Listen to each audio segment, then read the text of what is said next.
Okay, so leading up to the release of Episode 8, The Last Jedi, I'm going to attempt to review every single Star Wars film. Well, oh, seagulls. Um, I'm going to attempt to review all the Star Wars films before it's released. Rogue One, maybe I might review Rogue One, unless I might leave that for the Han Solo film if that even comes out. So as you can see by the title, we're going to start with The Phantom Menace, Episode 1. Now, this review is going to go unedited, as I want to. I'm not a critic, so I'm going to talk as just someone who loves films and who loves Star Wars. Now, we're going to start with Episode 1. So, I remember watching this the first time when I was younger. I think I was about possibly 6, something like that. And I loved Episode 1. I thought it was fun. I thought everything about it was awesome, especially the pod race scene. I didn't like Jar Jar Binks though, so that's a good thing. But then I grew up, and I remember watching it again when I was about 12, something like that, and I didn't realise how much of it was boring.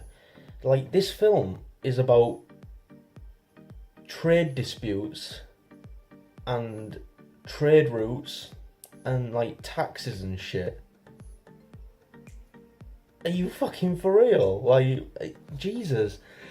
So it starts off like, and there's probably going to be spoilers, but if you haven't seen this film already, I mean, who hasn't seen this film? Like, it starts off with a great shot of this ship going to like a station of some sort, whatever, and that's cool. Like, it looks good. Like, real quick on the CGI, we'll talk about CGI real quick. It hasn't aged well. I mean, the majority of places, if we're being totally honest with ourselves, it has not aged well. There are still some shots, a lot of shots though, which have, and that is like big exterior shots, so like the planet of Naboo. I mean, that's all CGI, and it still looks stunning. The underwater with the massive fish, like the creatures, when Obi-Wan and Qui-Gon and dickhead Jar Jar are like traveling to Naboo. That still looks pretty good.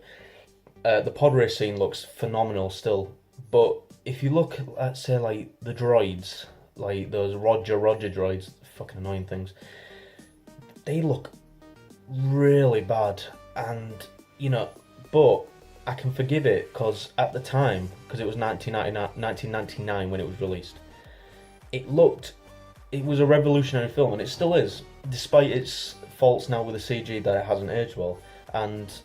But I let it go for that, and even though it hasn't aged well, I still say it's great CGI. Now,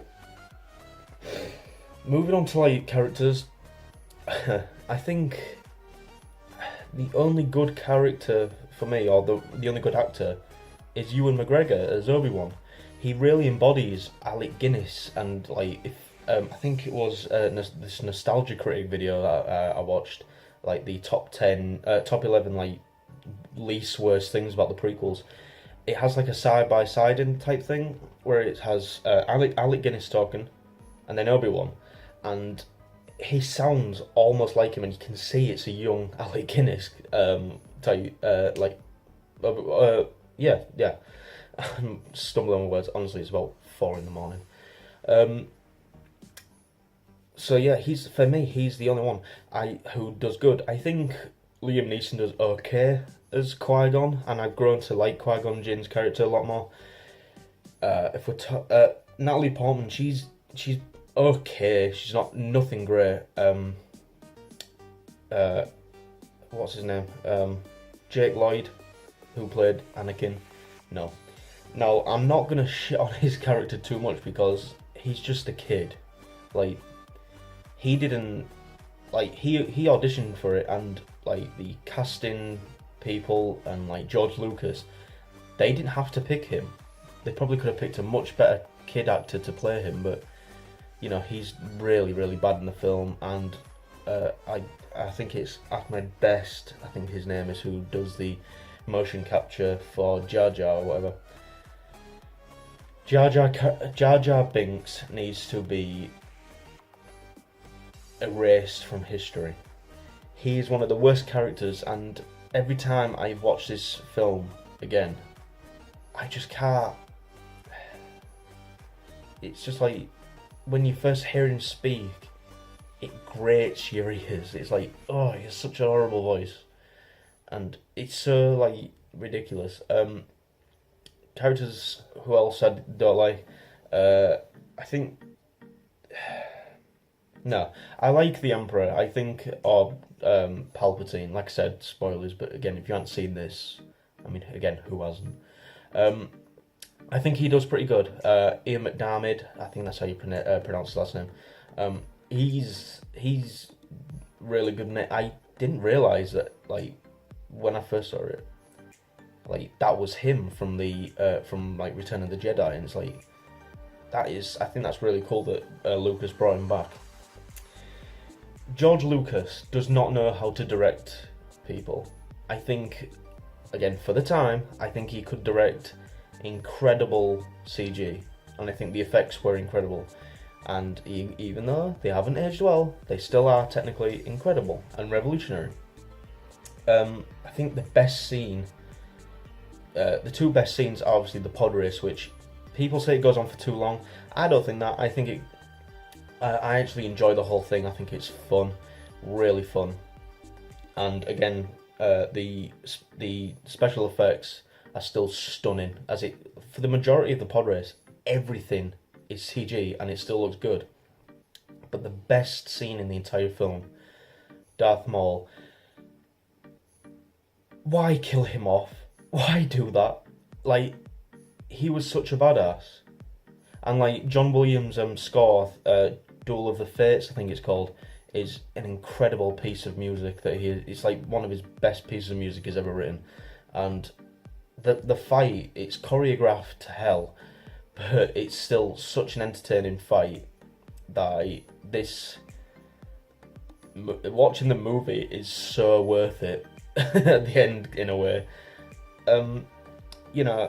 The story is just ridiculous. There's plot holes to hell. If I had to give it a rating, I'd give it a 2 out of 5. Yeah, 2 out of 5 for the pod race and for the Darth Maul fight. But I will be honest, even though it's boring for the majority of it and it's not a good film at all, I still enjoy watching The Phantom Menace, and because I enjoyed it a lot when I was a kid, and it'll always have a small space in my heart as I enjoyed the film. I'm not going to lie though, I did start the episodes 4, 5 and 6 before the prequels, and I just didn't realise at the time because I was a stupid little kid. But yeah, like I said, it'll always have a small place in my heart, and I will always give it a watch every now and then.